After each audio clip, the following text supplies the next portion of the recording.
పవన్ కళ్యాణ్ గారు జనసేన పార్టీ గురించి మీ అభిప్రాయం ఏంటి? తెలంగాణలో కూడా ఉంది కదా పార్టీ. తెలంగాణలో అంత పెద్దగా ఎస్టాబ్లిష్ కాలేదు కదా, ఆంధ్రాలో 100% ఉంది. నేను అనుకుంటాను మరి వస్తే ఏదైనా చేంజెస్ మార్పు అనేది వస్తే పవన్ కళ్యాణ్ ద్వారా రావాలి అక్కడ. ఎందుకంటే చంద్రబాబు పార్టీ ఉంది, అది అందరికి తెలిసిందే. పవన్ కళ్యాణ్ యాడ్ అయినప్పుడు ఏదైనా వస్తే మార్పు రావాలని అనుకుంటున్నాను. వస్తే ఇప్పుడు మార్పు రావాలా. మీ మెసేజ్ ఏంటి అంటే ఖచ్చితంగా ఏదో ఒక నియోజకవర్గం నుంచి ఎంపీగా బరిలో దిగుతారు అనేది మాకు అర్థమవుతోంది. మీ సర్వీసెస్ ఏ విధంగా ఉండబోతున్నాయి, ఏం మెసేజ్ ఇవ్వాలనుకుంటున్నారు? నా సర్వీసెస్ చూడండి, ఈరోజు హైదరాబాద్ మెగా సిటీ అయింది, దాదాపు 1 crore అబవ్ పాపులేషన్ ఉంది. ఇంతమందికి ఏ విధంగా రీసోర్సెస్ వాళ్ళకి ఏ విధంగా మనకు ఉండాలి, డ్రింకింగ్ వాటర్ కావచ్చు, రోడ్ నెట్వర్క్ కావచ్చు, స్కూల్స్ కావచ్చు, హాస్పిటల్స్ కావచ్చు, ఇది ఒక ప్లానింగ్ తోటి పోవాలి. ఈరోజు చూడండి మన హైదరాబాద్లో గచ్చిబౌలిలో 40 అంతస్తుల బిల్డింగ్ వస్తుంది, రోడ్ అదే 40 story బిల్డింగ్. అక్కడి నుంచి ఎన్ని కార్లు బయటకు వస్తాయి? ఒకే బిల్డింగ్ వస్తలేదు కదా, రోడ్డుకు ఇరువైపులా వస్తున్నది. సో ఈ విధంగా ప్లాన్ లేకుండా కడతా పోతున్నారు. అంటే ఎవరికి లబ్ధి చేకూర్చేదానికి? బిల్డర్కి చేసేదానికి. దీనివల్ల ఫ్యూచర్లో చాలా కష్టమవుతుంది, నష్టమవుతుంది. అంటే ఎక్కడి నుంచి అక్కడికి పోలేకుండా అవుతుంది. ఎందుకంటే హైదరాబాద్ ఎంతో పెద్ద ఎత్తున రింగ్ రోడ్ ఉన్నది, డెవలప్ అంటే దానికి ఏరియా ఉన్నది, ఇక్కడ సముద్రాలు లేవు. సో ఒక ప్లాన్ తోటి చేయాలా. ముఖ్యంగా హాస్పిటల్స్, నలుమూలల హాస్పిటల్స్ రావాలా, మంచి స్కూల్స్ కూడా పెద్ద ఎత్తున రావాలి. ప్రైవేట్ స్కూల్స్ చాలా ఎక్కువైనాయి, సో గవర్నమెంట్ స్కూల్ కూడా రావాలి. ఇప్పుడు ఈ ప్రభుత్వం అనుకుంటుంది కొన్ని పబ్లిక్ స్కూల్లా కొన్ని తీసుకొస్తా అని చెప్పి అంటుంది. అలాంటి స్కూల్స్ తీసుకురావాలి. అట్లీస్ట్ ఒక కాన్స్టిట్యున్సీకి ఒక 2 schools ఆ విధంగా తీసుకొస్తే మిడిల్ క్లాస్, ఇప్పుడు మనం హైదరాబాద్ పబ్లిక్ స్కూల్ ఉంది, ఎంత మంచి స్కూల్ చెప్పండి ఒకప్పుడు. సో అది అందరూ అఫోర్డ్ చేసే స్కూలు, ఆ విధంగా స్కూల్స్ ఉండాలి. అంతేగాని సంవత్సరానికి 10 లక్షలు 6 లక్షలు ఈ విధంగా కట్టే స్కూల్స్ ఉంటే ఎడ్యుకేషన్ అనేది అందరికీ అందుతలేదు.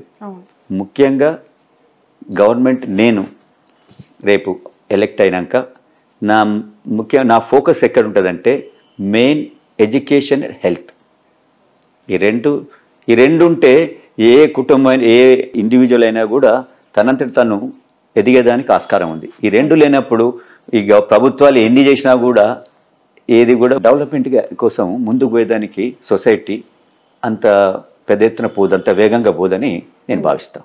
ఓకే, ఫైనల్లీ 2 questions మీకు. ఫస్ట్ క్వశ్చన్ ఈజ్, సమీపంగా ఎప్పుడైనా ఇన్ ఫ్యూచర్ అనిపిస్తుందా కళలో అయినా లేదంటే రియాలిటీ అయితే బాగుండు అని? అల్లు అర్జున్ గారు ఏమైనా పొలిటికల్ ఎంట్రీ? అర్జున్ గారు ఇప్పుడు ఈజ్ యంగ్స్టర్. ఇప్పుడు అల్లు అర్జున్ రాజకీయాల్లో ఉందా అని అనుకునే వాళ్ళకి ఆయన కెరియర్ చాలా పెద్ద ఎత్తున ఉన్నది. ఇప్పుడు నేషనల్ యాక్టర్ అయిపోయిండు, రేపు ఇంటర్నేషనల్ యాక్టర్ కావాలి.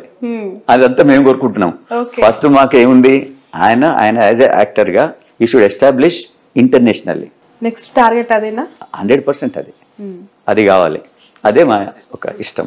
సో చెప్పారా హాలీవుడ్ ఆఫర్స్ ఖచ్చితంగా చేయబోతున్నాను అని?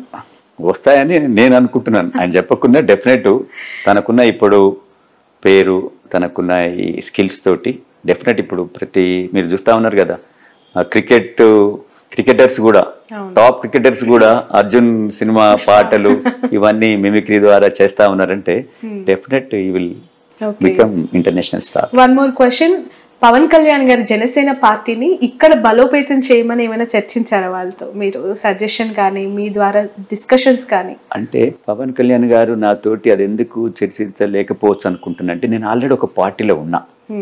సో ఒక పార్టీలో ఉన్నప్పుడు పవన్ కళ్యాణ్ కూడా కొద్దిగా ఎథిక్స్ తోటి నడిచే మనిషి. ఆయన ఒక పార్టీలో ఉన్న చంద్రశేఖర్ రెడ్డిని ఈ పార్టీకి ఎట్లా, ఈ పార్టీకి రాని అడిగేటోడు కాడు. మనకి ఇష్టం ఉంటే పోతే అప్పుడు ఏమైనా చేస్తాడేమో కానీ, కాబట్టి ఆ విషయం నిజంగా మా మధ్యన ఎప్పుడు రాలేదు. Okay, right. సో పుష్ప 2కి అందరూ వెయిట్ చేస్తూ ఉన్నారు. మీ ఒపీనియన్ ఏంటి? పుష్ప వెయిటింగ్ ఏ విధంగా ఉంది మీ ఫ్యామిలీలో? మీకు మీరు అన్నదే, నేను ఆ డైరెక్టర్ కూడా అడిగాను. నేను నాకు ఈ మధ్యనే ఎక్కడో కలిసిండు, చిరంజీవి గారి దాంట్లో కలిస్తే నేను అడిగాను వారిని, డైరెక్టర్ గారు కానీ ప్రొడ్యూసర్ని అడిగాను. ప్రొడ్యూసర్ గారు, ఇది మీకు న్యాయం కాదు, మొత్తం ఫ్యాన్స్ అందరూ వెయిట్ చేస్తా ఉన్నారు, మీరు సంవత్సరాల కొద్దీ దీన్ని అట్లే ఆపలేదండి చంద్రశేఖర్ రెడ్డి గారు, నాదేం లేదు. డైరెక్టర్ అండ్ యాక్టర్ ఇద్దరు కూడా వాళ్ళు అసలు ఆ సినిమా ప్రతి దాన్ని కూడా ప్రతి సీన్ కూడా వాళ్ళంత పర్టికులర్ చేస్తా ఉన్నారు. సో దానివల్ల లేట్ అవుతుంది తప్ప నా తరఫుకెళ్ళి నేను లేట్ చేస్తలేని చెప్పాడు. డెఫినెట్ డేట్ కూడా ఇచ్చారు కదా, August 15th అని.